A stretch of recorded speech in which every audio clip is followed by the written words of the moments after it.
Salut les gens, c'est Clément, bienvenue dans cette nouvelle vidéo. Aujourd'hui, je suis avec Laurent Picciotto. Bonjour Laurent. Salut Clément. Ça va? Bien. Parfait. Peux-tu te présenter d'abord? Oui, je suis Laurent Picciotto, je suis le fondateur et propriétaire de Chronopassion, qu'on a ouvert il y a 33 ans, en 88. Donc avec un peu plus de 30 marques, dont 25 marques d'indépendants et qui ont été souvent au début de l'histoire de pas mal d'indépendants. On a participé à beaucoup de naissances, dont MBNF qui est notre sujet du jour. C'est ça. Donc, tu nous as sélectionné deux montres qui sont juste magnifiques. Mais qu'est-ce que tu pourrais nous dire sur la marque et sur ces modèles? Alors sur la marque, les montres que je vais présenter, ce sont des Legacy Machines, donc qui sont intervenues en 2012, alors que la marque a véritablement démarré au niveau commercial en 2007, sur la base de ce qu'on appelle les horological machines, c'est-à-dire des machines horlogères qui sont très détonnantes, qui sont souvent inspirées de navettes spatiales, de la guerre des étoiles, de Goldorak et autres. Et en 2012, Max décide de faire une montre ronde, ce qui est un peu surprenant compte tenu des pièces rectangulaires ou complètement asymétriques qu'on a pu voir jusque-là. Et à Genève, il arrive avec une montre ronde qui nous présente d'abord de dos, c'est-à-dire sur un mouvement d'une facture très traditionnelle mais remarquablement exécutée. En l'occurrence, Jean-François Mongeon et Kari Boutilainen sont les deux concepteurs et fabricants de ce mouvement. Et il nous dit, si j'étais né il y a 100 ans, j'aurais fait des montres rondes, j'aurais pas fait ce que j'ai fait jusqu'ici. Mais comme je suis un peu décalé dans ma tête, j'aurais pas eu les influences de la guerre des étoiles et autres, mais j'aurais fait une montre ronde très tradie, mais finalement pas si tradie que ça, parce que de l'autre côté, quand on la retourne, on voit bien que là, on est encore dans une autre dimension, et que l'échappement est sorti de l'intérieur du mouvement pour venir se placer non pas sur le cadran mais au-dessus du cadran, avec deux ponts qui tiennent l'échappement, et d'avoir en fait au poignet, je veux dire au-delà des indications horaires, et en l'occurrence là 2 fuseaux horaires, d'avoir l'échappement qui vient participer à l'hypnose au-dessus du cadran. Donc ça, c'est, je dirais, c'est vraiment Max au niveau de sa créativité, quoi. Mais j'ai remarqué qu'il y a deux couronnes. Oui, alors en fait, on a un seul mouvement, mais on va avoir une couronne d'un côté pour régler en fait le premier fuseau horaire, c'est-à-dire celui-ci. C'est-à-dire, je vais pouvoir régler le fuseau de droite sur l'heure qui me convient. Et je vais avoir, malgré le fait que ce soit sur le même mouvement, un autre fuseau totalement indépendant, que je peux régler aussi même avec des demi-heures, des minutes d'écart, ce qui n'est pas toujours faisable sur la majorité des marques qui indiquent plus de fuseaux. Et je vais avoir également ici une indication de réserve de marche qui est en 3 dimensions, et qui va permettre, en fait, là, elle est quasiment en fin d'armage, donc bientôt arrêtée. Et si je remonte, puisque c'est une manuelle, si je remonte, je vais voir que cette vis, elle va commencer à monter dans le logement entre les 2 guides qui se trouvent de part et d'autre de cette vis. Donc voilà, ça c'est typiquement je veux dire, la surprise qu'on va avoir, même si d'un seul coup, par rapport à tout ce qu'on a vu dans les machines horlogères, Max est complètement débridé en termes de créativité. Là, on a une montre ronde qui est tout à fait...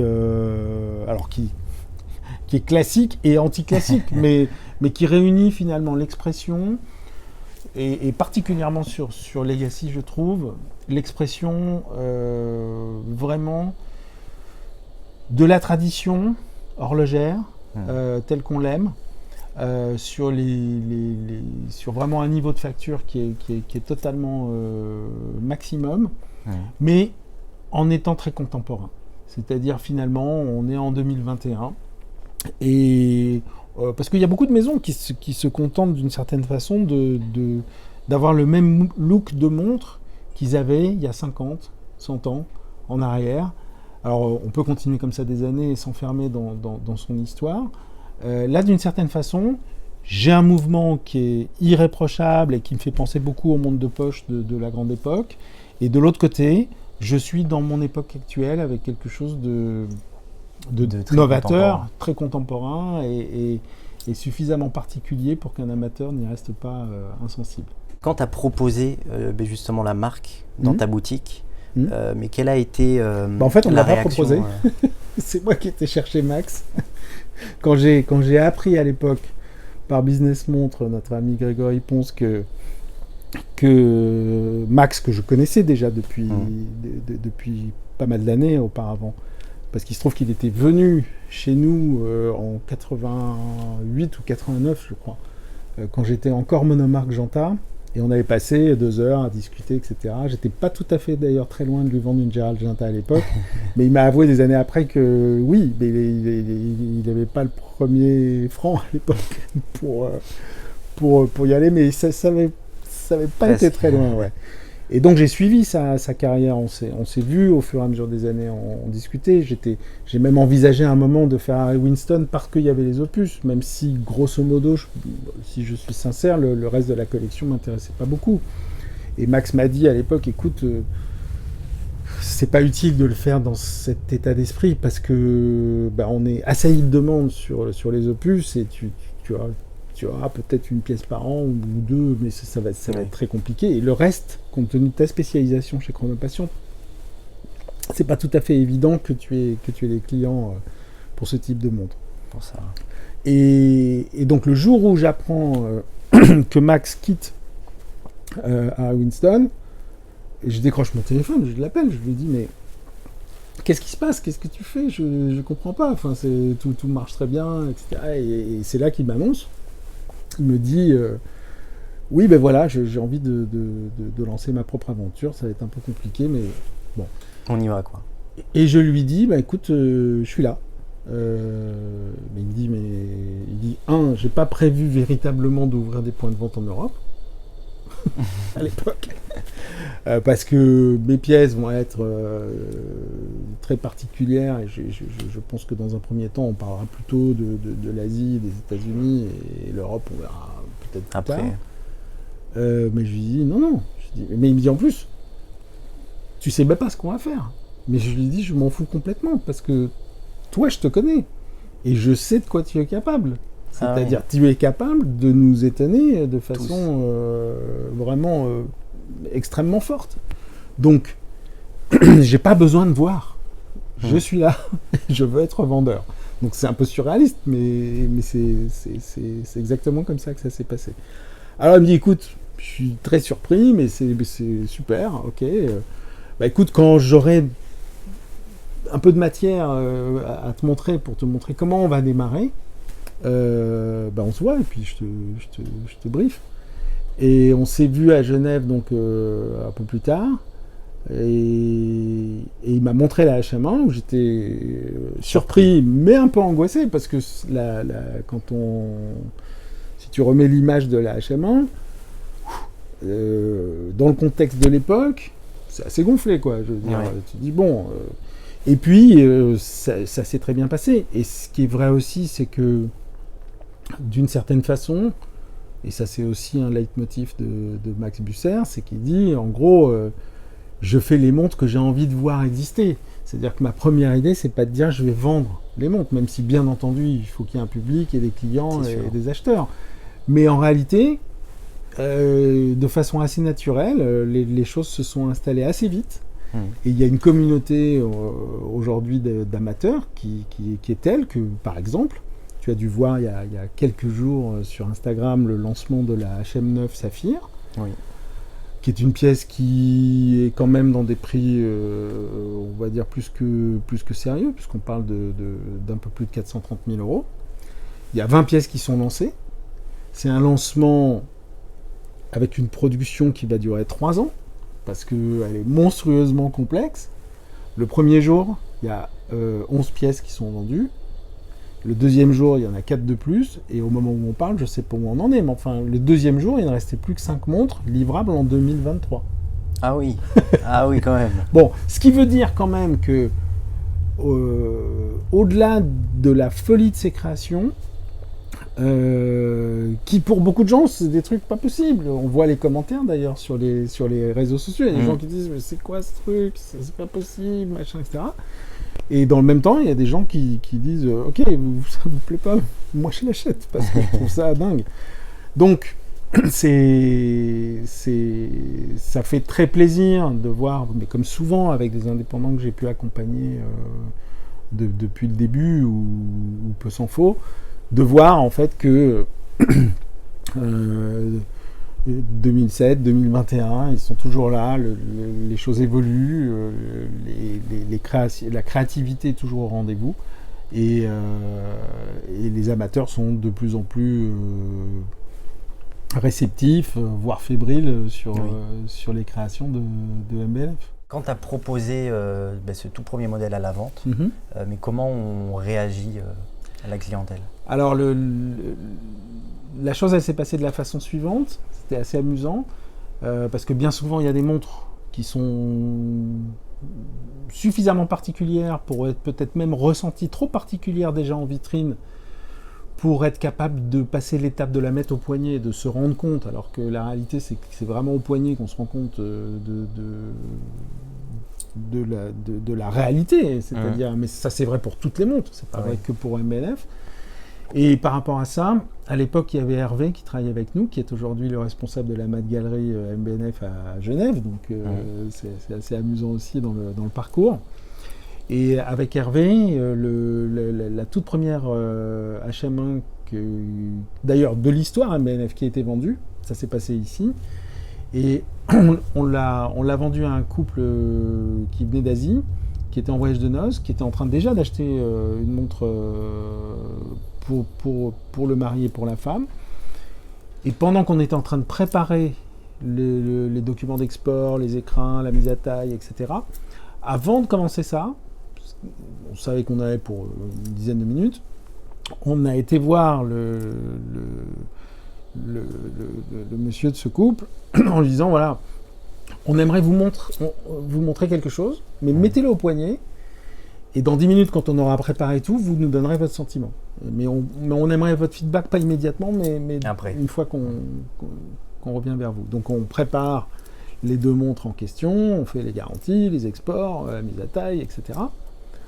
On revient, on leur met au poignet, etc. Et on dit, par ailleurs, sur HM1, MBNF, qu'est-ce que vous avez pensé? Et là, le gars nous dit, avec un grand sourire, il dit, je pense que je la garde. C'est fou. Donc, mais c'est assez, comment dire, si je reviens juste à ce que je disais auparavant, c'est une montre qui nécessite, je veux dire, c'est pas quelque chose que je vais mettre au poignet en disant oui, non tout de suite. Il y a suffisamment de détails, suffisamment de complexité pour prendre le temps de dire ok, c'est pour moi ou c'est pas pour moi. Oui, je pense qu'il faut avoir une certaine réflexion. Ouais. Bon, maintenant, clairement, MBNF, c'est pas pour tout le monde. J'ai envie de dire qu'il y a beaucoup de gens qui disent c'est trop, c'est trop extrême, etc. Sauf que, et c'est aussi un peu pour ça que je fais le focus sur Legacy Machine. Quand Legacy Machine est arrivé, c'est moins extrême, même si c'est particulier. Mais on a ouvert un peu le champ des possibles avec les amateurs. Oui. On a un peu docilisé, même si on peut mettre des guillemets. Oui, je vois. Et donc, il y a un second modèle.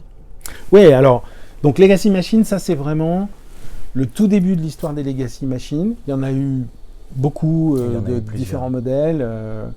Et on est passé un moment par Flying T aussi, qui était la première montre pour femmes qu'a réalisé Max. Et puis l'année dernière, en collaboration avec Éric Coudray, qui est le papa du gyrotourbillon pour Gégère à l'époque, qui a ensuite travaillé pour Cabestan pendant quelques années, ils ont voulu aller assez loin, c'est-à-dire en fait avoir un tourbillon 3 axes avec 3 vitesses qui sont 8, 12 et 20 secondes, qui permettent en fait, quand on regarde vraiment de près et qu'on s'attarde sur les différentes révolutions de ce 3 axes, on est véritablement dans un laboratoire d'hypnose, quoi. Je veux dire, c'est un travail complètement dingue. Et pour profiter, je veux dire, de ce 3 axes visible, donc au-dessus du cadran également, donc il a utilisé donc un design avec un cadran auxiliaire, donc qui se trouve incliné à peu près, je dirais, de 30 degrés vers le porteur de la montre, bon, qui nécessite de plier le bras pour voir l'heure, mais où je vois de façon assez claire, mais bénéficier véritablement de cette magie mécanique qui est au centre de la montre. Donc ça, c'est Thunderbolt, Legacy Machine Thunderbolt. Le mouvement, bon, il y a j'allais dire pas grand chose à dire, mais en fait il y a des tonnes à dire. Ah oui. Mais si on veut en savoir plus, le site de Max, notre site, on va un peu plus au fond des choses, puisque il y a énormément de savoir et de techniques pour ceux que ça intéresse profondément. Il y a de quoi y passer des heures, véritablement. Mais de toute manière, je vous mets le site de Max et ton site en description. Et si tu devais en choisir une parmi toutes? Dans toutes les MBNF, ce serait la HM6 Space Pirate, première édition en titane. Et pourquoi? Parce que c'est difficile à expliquer, mais je pense que c'est d'abord le design qui est dingue, vraiment dingue. La légèreté de la pièce, compte tenu aussi de sa construction et de son encombrement, est totalement surprenante. Et quand on a reçu les premières HM6 à l'époque, j'ai dû prendre 3-4 douches froides bien glacées par jour pour pas prendre une HM6 pour moi et passer devant mes clients, ce qui n'est pas la règle du jeu. Ouais. Je vois. Comment vois-tu l'évolution de la marque dans le temps? Je pense que l'évolution, elle s'est déjà en grande partie, ce qu'on peut déjà dire, c'est-à-dire que depuis 2007, alors 2005 si on prend la toute première décision de Max dans son esprit de monter cette marque, donc ça fait entre 13 et 15 ans on va dire, la marque d'abord a trouvé vraiment un public assez rapidement, mais aujourd'hui on peut considérer qu'il y a un public qui est vraiment très attentif à tout ce qui sort. On reste sur des quantités qui sont toujours dignes d'un luxe avec un L majuscule, puisqu'on parle grosso modo de 200 ou 240 pièces par année. Donc la marque se porte vraiment excellemment bien et particulièrement dans le contexte Covid d'aujourd'hui où c'est vraiment pas le cas de toutes les maisons. Il y a eu la collaboration avec H. Moser cette année qui a été foudroyante, que ce soit les 75 pièces Moser interprétées par MBNF ou les 75 pièces Moser interprétées par MBNF, ces 150 montres se sont vendues en 8 jours. Ah oui, quand même. Je veux dire, et ça a été une sorte de gestion extrêmement compliquée parce que vraiment tout le monde est tombé d'accord pour dire waouh. Donc je suis très confiant pour l'avenir. Je connais, parce que Max me montre 1 an, 2 ans, parfois plus à l'avance, qu'est-ce qui est en gestation. Parce que lui, il veut vraiment avoir un programme qui fait que, parce que ça dure 2 ou 3 ans pour faire certaines pièces, fabriquer le mouvement, parfois modifier des choses parce que la technicité va faire obstacle à des choses qui semblaient possibles et qui ne le sont pas de façon si aisée. Et je peux dire par exemple que cette année, d'ici quelques mois, il va sortir encore quelque chose qui n'existe pas et qui est techniquement dingue. Ça, ce sera sur. Moi, je peux pas en dire plus. Mais non, je suis très confiant pour l'avenir. Je pense que. Et d'ailleurs, Max, ce qui n'est pas toujours le cas, parce qu'il y a beaucoup de maisons qui n'ont pas forcément d'ailleurs une vision long terme très claire. En tout cas, pour des maisons qui inventent, qui innovent, qui font des tas de choses. Et Max, il a vraiment le souci de regarder ce qu'il va faire sur les 20 prochaines années, quoi. C'est un vrai joueur d'échecs. Ouais, c'est un visionnaire, mais j'ai envie de dire. Ouais, absolument. Merci Laurent de m'avoir accueilli dans ta boutique. Et où est-ce qu'on peut te retrouver? On peut me retrouver chez Chronopassion, au 271 rue Saint-Honoré, comme d'habitude, du lundi au vendredi. On est là. Et moi, je vous dis à la prochaine. C'était Clément. Salut. Ciao.